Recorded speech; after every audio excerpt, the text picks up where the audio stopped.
Hey guys, how you doing? MD95 TSI here. Had a couple days to play with this thing that the RC Hunter had sent me, and I'm gonna tell you what, he's not kidding. I fly these things, and then the rodeo up there on the wall. Of course, I have a bunch of different ones up there. But yeah, he's not kidding. This thing is a beast. This thing is fast. You would not expect this thing to be this fast, and I'll explain to you why. I run what's built out of this. You know, I fly. So I looked it over, and I'm looking at it something similar, very similar to this. Okay, I won't give all of his secrets away, but it looks to me that it's the board and the transmitter. But there's a difference. On this guy, to go into rate 2, you press here, okay, and then you can still yaw, and it's still fast and everything. On this guy, the rate is here, and then when you yaw, this thing is wicked fast. This thing will yaw, and then like manual mode, like flip on the yaw stick. It is pretty intense. On mode 1, it is fast. So what I'm thinking happened here was he took a 110 millimeter carbon fiber frame, mounted the innards of this onto here, leveled it out, balanced the board,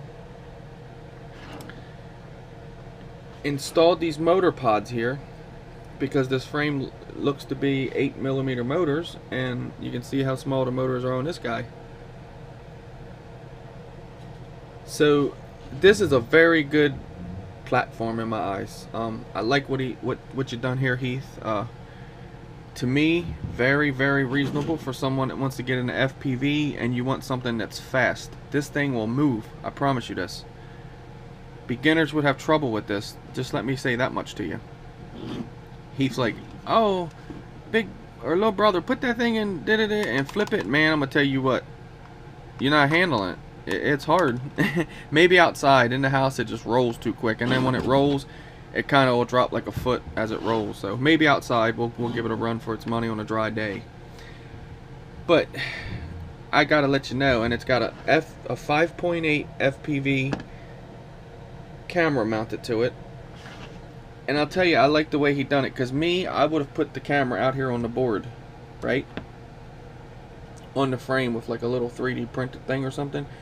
But I like what he done here. If you noticed, you can see under the camera. That's because he mounted the board on the tip, mounted the camera on the tip of the board. So what happens then is it puts your LED light out the front, instead of it just being dark and black and you're not seeing it, to where it would have been if I would have built this, because I would have put it down here not thinking to put it on there and then use that LED as a forward light.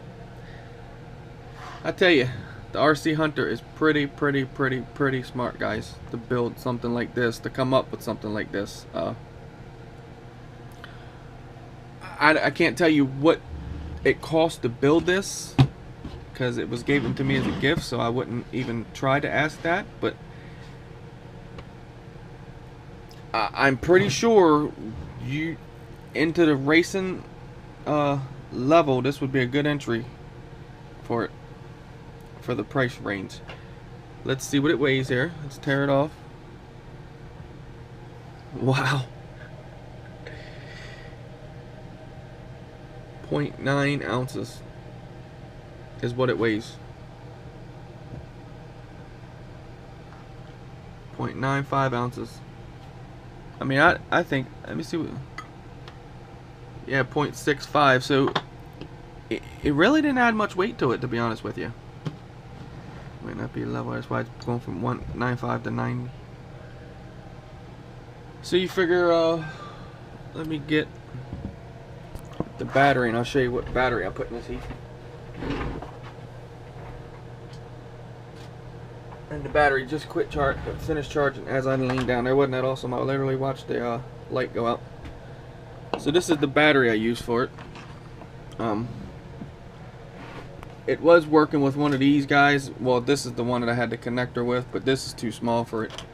So I use a 500 milliamp 3.7 20C discharge rather. So what I put in here was, you see what I did, Heath? I just soldered right onto yours and run it right out the back here. So I have a zip tie under there. I literally just put the pack in without dropping it.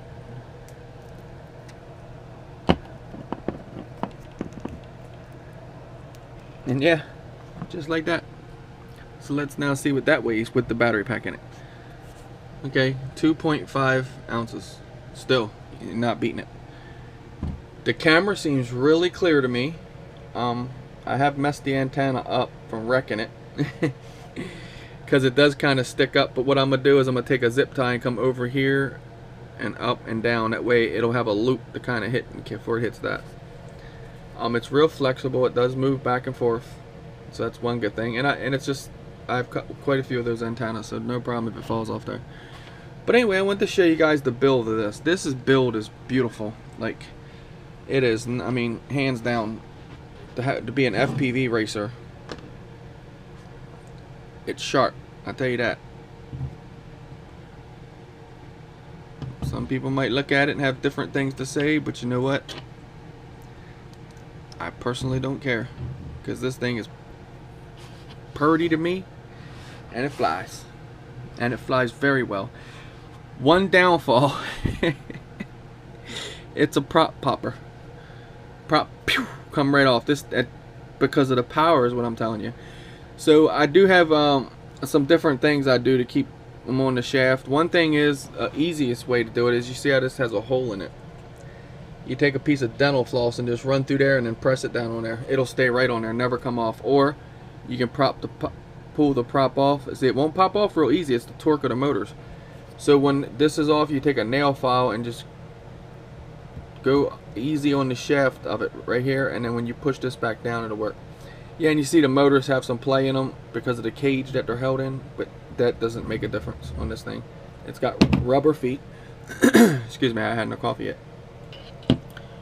We got rubber feet on it, so landing is supported. Awesome. It really is awesome.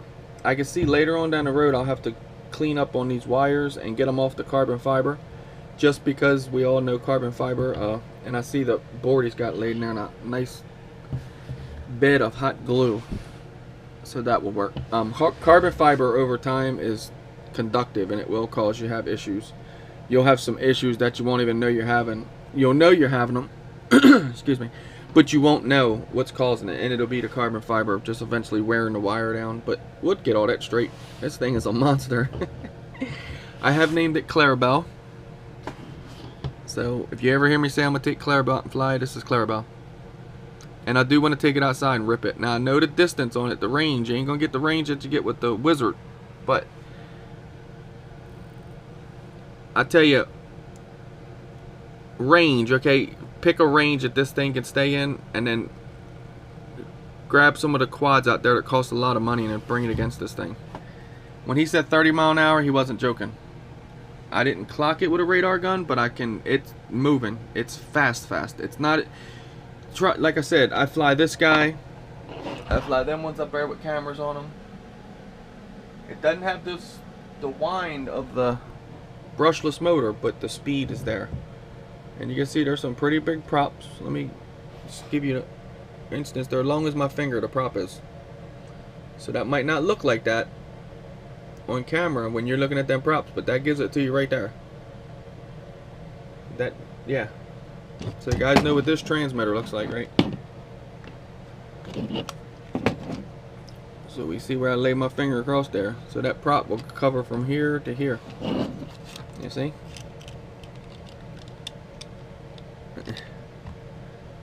That's a big prop for this little guy. No joke. Now I have reversible props that I could put on this to slow this down, but I don't think you need to slow it down. The props are a little bent down from the packaging, so I'm gonna have to put a little bit of, just a little heat to them and bend them up a little bit. I think that's perfect, but they all look like they have the same pitch to them, so they might be awesome. Alright guys, so that's it. Clarabelle 110 millimeter FPV carbon fiber 8mm race drone. MD95 TSI signing out.